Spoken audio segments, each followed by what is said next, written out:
U ovom prikazu nije uključena jezgra, koja je, kao što smo ovdje vidjeli, esencijalna za dobivanje struje i napona na efikasan način. I razmatranje jezgre je ono što ćemo sada napraviti. Svako induciranje struje mijenjanjem polja u efikasnoj izvedbi pretpostavlja jednu takvu jezgru, jer je u vakuumu, odnosno zraku, polje preslabo za efikasno korištenje ili generiranje struje. No istovremeno mi smo vidjeli iz ovog primjera generatora uz pomoć petlje koja se zakreće da je izmjenični oblik napona kojeg dobivamo esencijalan za bilo kakvo generiranje napona. Naime, kada smo promatrali okvir, onda je esencijalni dio bilo zakretanje tog okvira u vremenu. Zašto? Zato jer kad smo promatrali elektromotornu silu kao brzinu promjene φ u vremenu, da je ta elektromotorna sila bila producirana isključivo zbog jednog člana u našem toku, a to je onaj član koji je ovisio o vremenu. Jer da nije bilo člana kosinus omega t, iz kojeg smo deriviranjem dobili sinus omega t, ne bismo dobili nikakav napon. Naime, da smo imali samo b puta s, derivacija od b puta s bez ovog vremenskog člana bi bila nula. Po tome vidite da iz ove formule direktno proizlazi da mi moramo imati neku promjenu toka, bilo tako što ćemo gibati okvir u prostoru, bilo tako što ćemo mijenjati smjer i iznos polja promjenom smjera i iznosa struje koje prolazi kroz zavojnicu koja generira to polje. U ovom slučaju se radi o transformatoru, ako su oba elementa na miru, ali na isti način možemo dobiti i elektromotor gdje ćemo omogućiti jednoj od ove dvije zavojnice da se giba i na taj način gledati pomak. Pri tome je važno napomenuti da kada mi zatvorimo strujni krug, tada je ishodišni napon koji promatramo kao potencijalni napon i zovemo elektromotornom silom umanjen za pad napona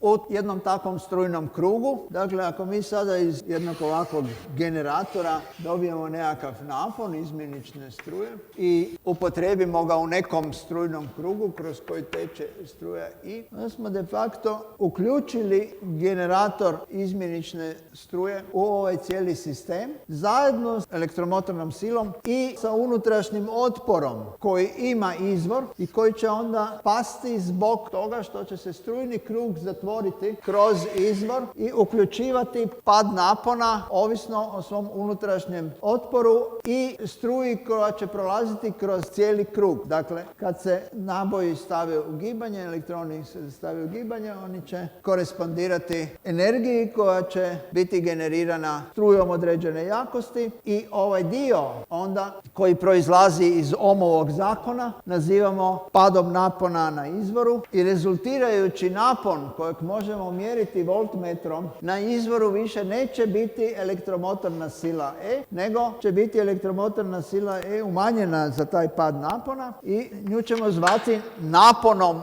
u tom strujnom krugu. To je ono što je naš napon kojeg imamo u mreži. On, dakle, nije elektromotorna sila, nego napon, to je elektromotorna sila umanjena za taj pad napona. Imajući to na umu, mi ćemo pogledati kako taj napon onda možemo mijenjati ovakvom transformacijom korištenjem dva skupa navoja, to je korištenjem zavojnica na istoj jezgri. Mi smo prošli puta već rekli da jezgre različitim intenzitetom pojačavaju vanjsko polje, to je otprilike naznačeno koliko puta. I također smo spomenuli da postoji jedna dinamika u generaciji unutrašnjeg polja u svakom od takvih materijala. To jest da nakon što početno generiramo unutrašnje polje povećanjem vanjskog polja do neke točke zasićenja, kada naknadno smanjujemo magnetsko polje, mi nakon smanjivanja na nulu nećemo dobiti nulto unutrašnje polje, nego kao što smo vidjeli na onim iglama prošli put će materijal ostati magnetičan, to je zadržat će svoje unutrašnje magnetsko polje B i pokazivat će remanentni magnetizam. Dakle, da bismo to anulirali, mi moramo primijeniti vanjsko polje suprotnog predznaka, koje možemo opet pojačavati do donje točke zasićenja, pa onda opet povećavati i tako dalje. To govori o tome da mi gubimo energiju na ovu promjenu i nama je u interesu da što prije dosegnemo točku zasićenja i da je ova krivulja što uža, dakle da je petlja histereze to manje površine. To će odgovarati što manjem rasipanju energije. I kada pogledamo kako je napravljena bilo koji od ovih starijih jezgri, vidjet ćemo da je napravljena od puno tankih metalnih listića, što onda doprinosi takvoj generaciji unutrašnjeg polja koja stvara najmanje gubitke.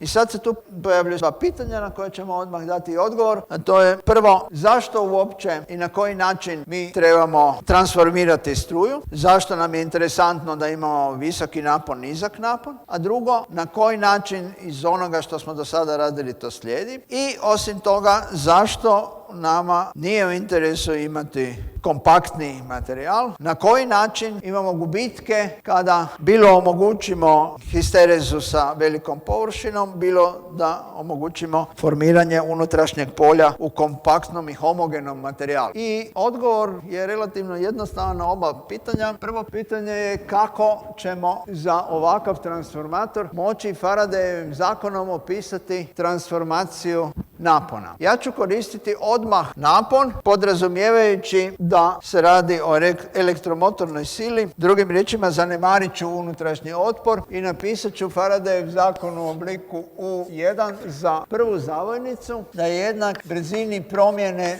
toka Φ1 kroz tu zavojnicu i isto tako kroz Φ2 u drugoj petlji. Dakle, ako priključimo petlju 1 na neki izvor struje, dakle, ako postoji napon vanjski u petlji 1, onda će po Faradayevom zakonu napon induciran u petlji 2 biti dan ovakvim izrazom. Sad ćemo pretpostaviti prvo da svakom od ovih navoja se generira jednaki tok. Dakle, mi možemo zapravo napisati to na ovaj način da je broj navoja množen sa tokom kroz taj navoj. Dakle, u ovom smislu se mijenja naš izraz ili možemo to i ovako napisati da budemo dosljedniji. Dakle, ovo možemo napisati kao minus n1 d Φ1 0 ili Φ1 i po dt, a ovo možemo napisati kao minus n2 d Φ. Možda da ovo napišemo kao 1,1. Dakle, ovo ćemo napisati kao d Φ1,1 u smislu da nam Φ1,1 znači tok kroz svaki navoj u zavojnici na lijevoj strani. Ovdje ćemo napisati to kao 2,2 dt, to znači to je tok kroz svaki od ovih navoja na desnoj strani. I sad mi zaključujemo na sljedeći način. Koliki je tok kroz lijevu zavojnicu, koliki kroz desnu zavojnicu? Oni čak mogu biti nejednakih debljina, kao ovdje, možemo imati puno navoja, mogu biti jedan u drugom kao ovdje. No, poanta je ovdje bila u tome da smo mi samo sa željeznom jezgrom imali značajnu promjenu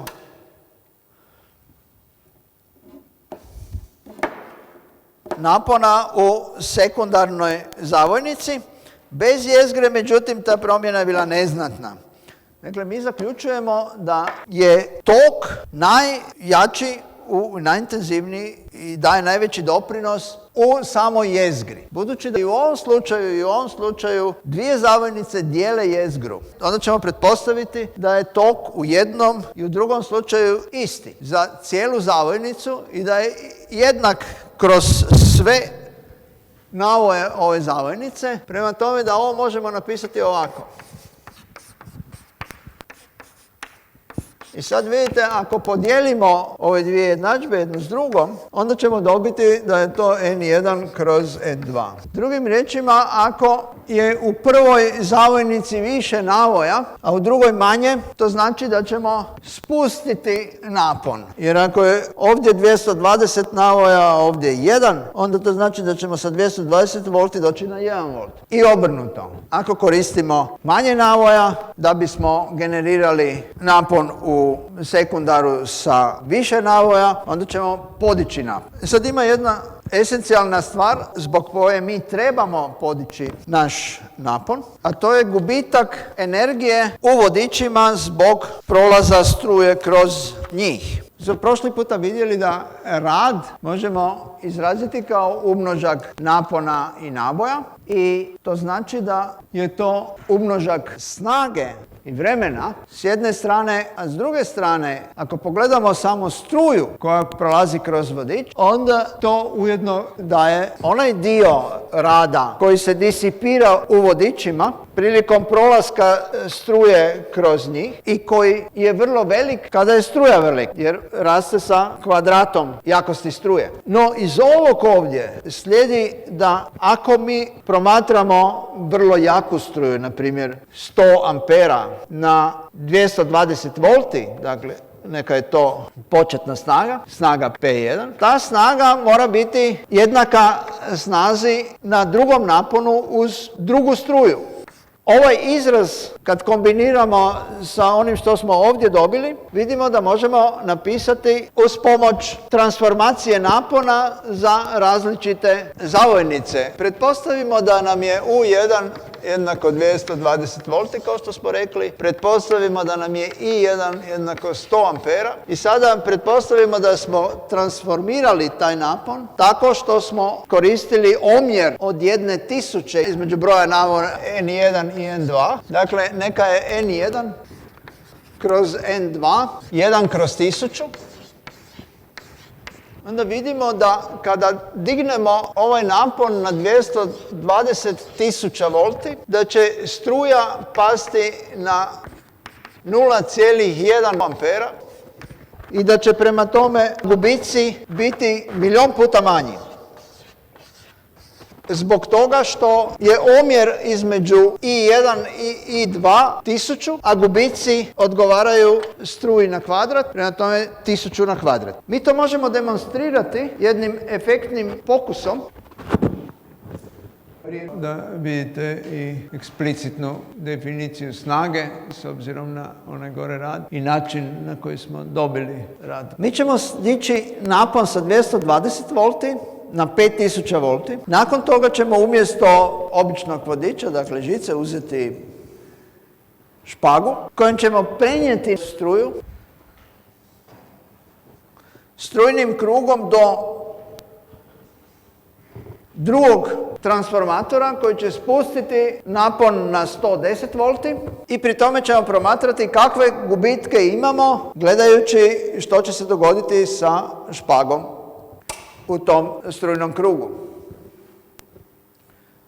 Dakle, kao što vidite, naša špaga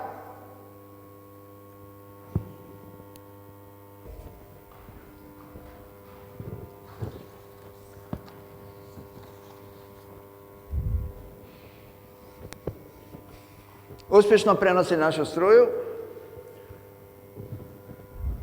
u drugi transformator.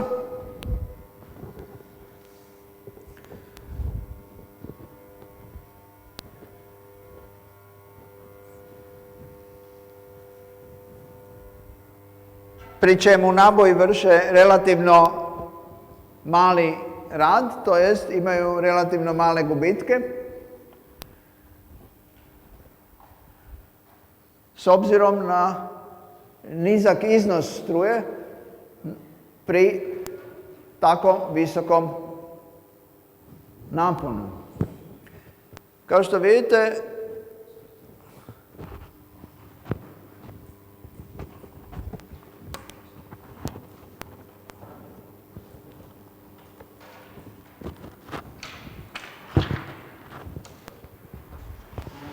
mi I dalje imamo prijenos struje.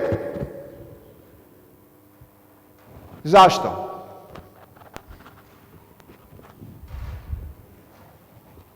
Zbog,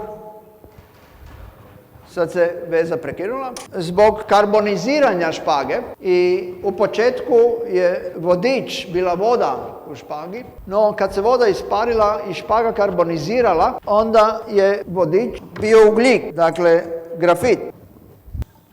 No, ovaj prikaz je jako pojednostavljen i ovo što smo koristili, to se zove međuindukcija, ali ona nije jedina koju imamo, jer kao što znamo iz računanja Faradayevog zakona, svaka promjena magnetskog toka u blizini zavojnice generira elektromotornu silu u njoj, pa prema tome i u zavojnici samoj koja je generirala polje. Dakle, mi nemamo samo međusobno indukciju između dvije zavojnice, nego još imamo i indukciju napona u zavojnici koja je generirala polje, ali također i indukciju u sekundarnoj zavojnici u kojoj se generira to drugo polje. Da bismo to mogli bolje obraditi, mi ćemo prvo pogledati jedan formalizam koji će nam omogućiti da bolje opišemo ono što nam treba. Dakle, uvodimo prvo gustoću struje, to smo već vidjeli, i onda vidimo da po definiciji između djelovanja struje magnetsko polje možemo napisati na ovaj način. To možemo prepoznati kao vektorski potencijal. Dakle, ovaj oblik za magnetsko polje možemo napisati ovako i onda ovaj dio možemo prepoznati kao vektorski potencijal. Mi ujedno vidimo da za vektorski potencijal, koji eksplicitno možemo napisati ovako, odmah dobivamo drugu Maxwellovu jednadžbu, jer odmah vidimo da kada B pomnožimo sa nablom, da će nabla in B, to je divergencija od B, biti jednaka nuli. To vidimo ovdje. Zašto? Zato jer ako se B može napisati kao rotor od vektorskog potencijala, onda je rotor vektorskog potencijala, budući da je to nabla xb okomit na samu nablu i dva okomita vektora daju skalarni umnožak nula. Dakle, ovo je direktno druga Maxwellova jednadžba, a vektorski potencijal nam onda treba da bismo vidjeli potpun opis svih indukcija koje dobivamo prilikom transformacija. Dakle, međusobna indukcija prve zavojnice s obzirom na drugu se može opisati preko ovakvog toka. Dakle, taj tok onda koristimo u Faradayevom zakonu da bismo dobili elektromotornu silu i to možemo onda transformirati u integral potencijala po krivulji koja odgovara površini S2,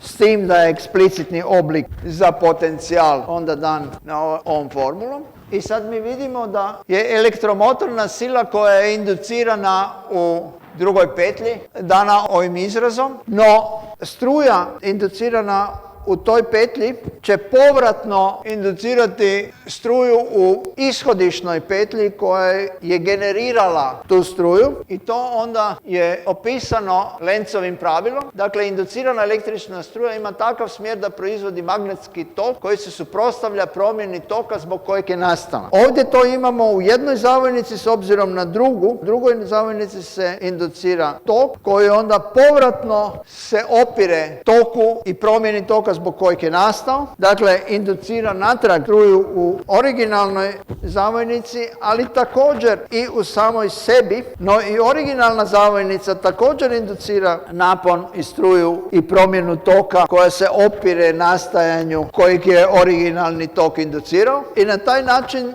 mi umjesto jednog induciranog toka dobivamo sve skupa 4 koje zajednički opisujemo uz pomoć matričnog prikaza koji je dan na ovaj način. No, to nije sve, nego još moramo voditi računa o tome kakve se struje i kakvi naponi induciraju u jezgri i u materijalu kojeg imamo. Dakle, Lenzovo pravilo se primjenjuje na sve moguće struje i sve tokove koji se induciraju i u samom materijalu će se inducirati struje koje će se onda opirati nastajanju, što možemo vidjeti u nekoliko jednostavnih pokusa. Dakle, kao prvo, mi ovdje imamo dva ringa i kada uvučemo magnetu, jedan od njih, kao što vidimo, mi generiramo pomak, što znači mi smo generirali kružnu struju u ovom prstenu koja je generirala magnetski tok koji se opirao promjeni magnetskog toka zbog kojeg je nastao. Originalna promjena magnetskog toka je inducirana pomakom ovog magneta koji je generirao drugi magnetski tok koji se opirao prvobitnoj promjeni. Sad pogledajmo ovaj drugi prsten, tu se praktički ništa ne događa. Zašto? Mislim, kao prvo moramo upozoriti da je to aluminij koji nije feromagnetik, dakle nema nikakvog privlačenja između magneta i tog metala. Zato što je ovdje izrezan dio ovog prstena, to jest u njemu se ne mogu formirati kružne struje za razliku od ovog drugog prstena.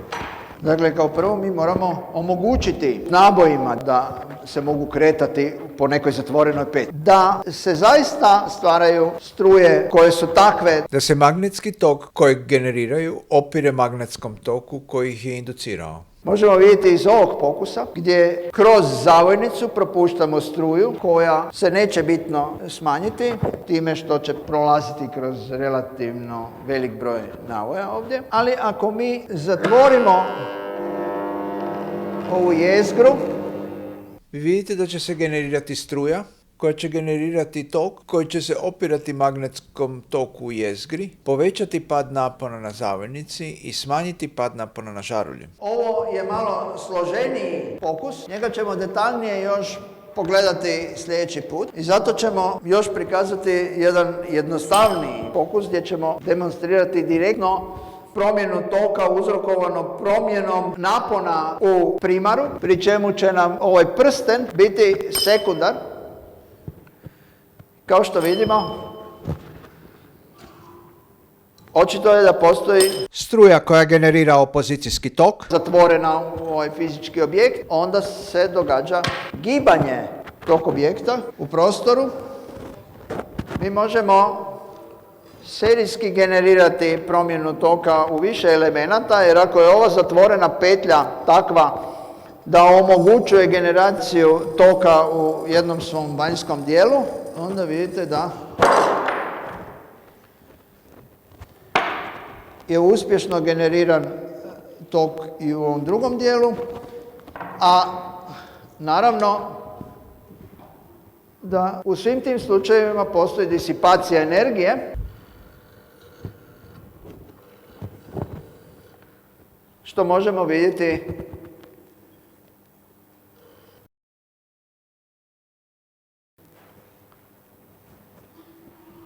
povećanjem temperature do užarenja na ovoj žici. Generiranje unutrašnjeg polja možemo demonstrirati na još nekoliko načina. I kroz to Lenzovo pravilo. Dakle, ovo je neodimijski magnet koji je vrlo jak.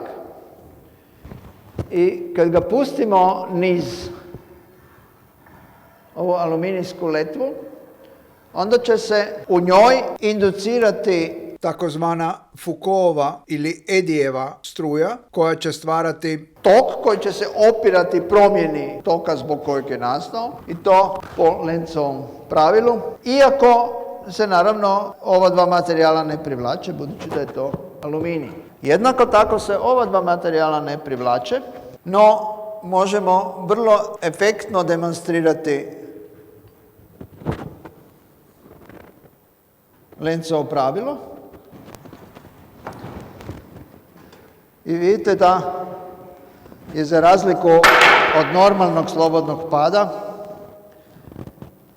pad u ovom slučaju vrlo usporen, posebno u blizini same površine. Sljedeći pokus kojeg možemo prikazati je prolaz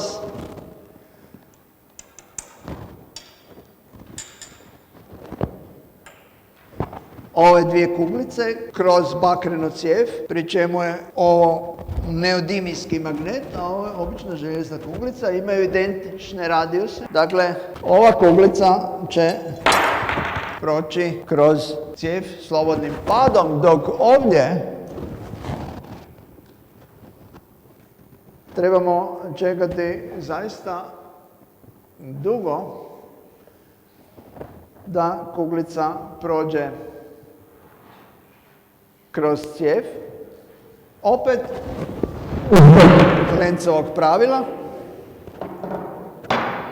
gdje se demonstrira opiranje promjeni toka zbog kojeg je tok nastao. Sad još jedan način korištenja neodimijskih magneta je takozvani homopolarni generator, gdje vi vidite da napon možete izraziti uz pomoć vanjskog polja.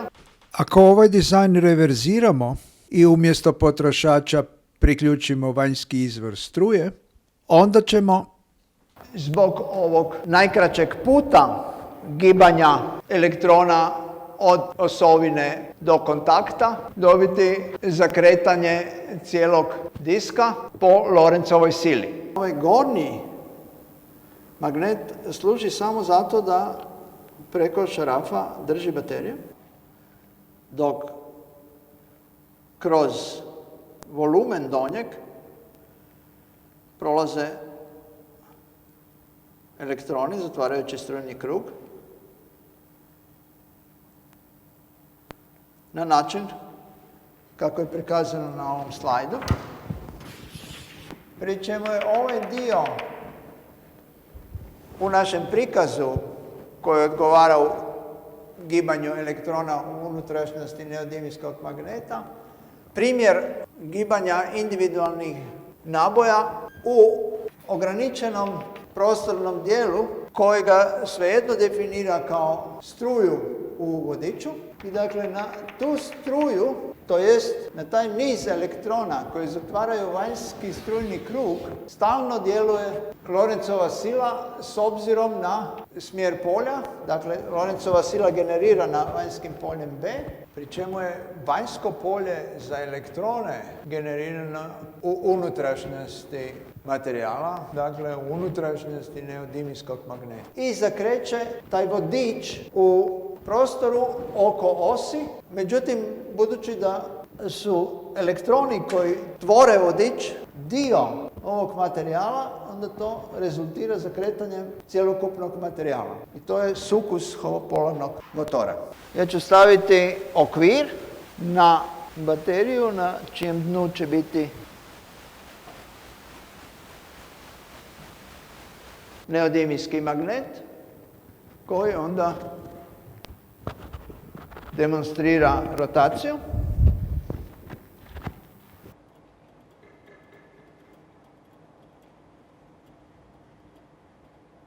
I također možemo demonstrirati neodimijsko homopolarno vozilo.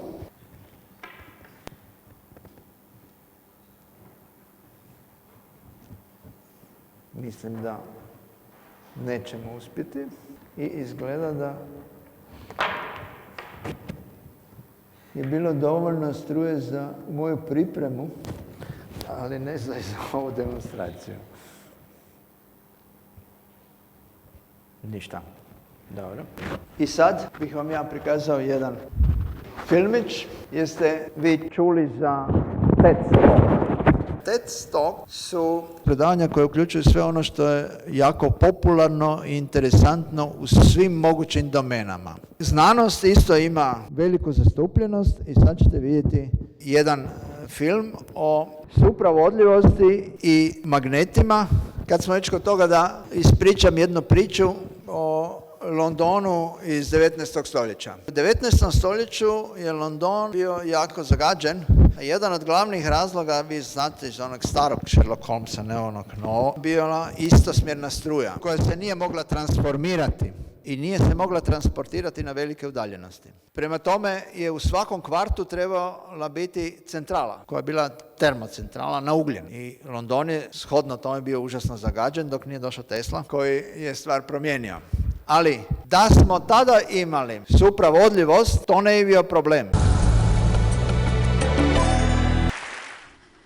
Superconductivity is a quantum state of the matter, and it occurs only below a certain critical temperature. Now, it's quite an old phenomenon. It was discovered 100 years ago. However, only recently, due to several technological advancements, we are now able to demonstrate to you quantum levitation and quantum locking. So, a superconductor is defined by two properties. The first is zero electrical resistance, and the second is the expulsion of magnetic field from the interior of the superconductor. But what is electrical resistance? So electricity is the flow of electrons inside the material. And these electrons, while flowing, they collide with the atoms. And in these collisions, they lose a certain amount of energy. And they dissipate this energy in the form of heat. And you know that effect. However, inside a superconductor, there are no collisions. So there is no energy dissipation. Superconductors don't like magnetic field. So a superconductor will try to expel magnetic field from the inside. And it has the means to do that by circulating current.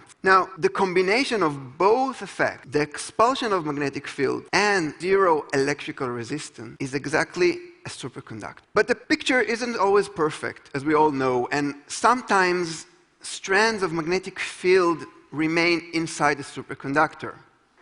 Under proper conditions, which we have here, these strands of magnetic field can be trapped inside the superconductor. In this movie here, you can see how they flow one by one discretely. This is strands of magnetic field. These are not particles, but they behave like particles. So this is why we call this effect quantum levitation and quantum locking. But what happens to the superconductor when we put it inside a magnetic field? Well, first there are strands of magnetic field left inside, but now the superconductor doesn't like them moving around because their movement dissipates energy, which breaks the superconductivity state. So what it actually does, it locks these strands, which are called fluxons, and it locks these fluxons in place. And by doing that, what it actually does is locking itself in place. Why? Because any movement of the superconductor will change their place, will change their configuration. So we get quantum locking. And let me show you how this works. I have here a superconductor, which I wrapped up so it stays cold long enough. And when I place it on top of a regular magnet, it just stays locked in midair.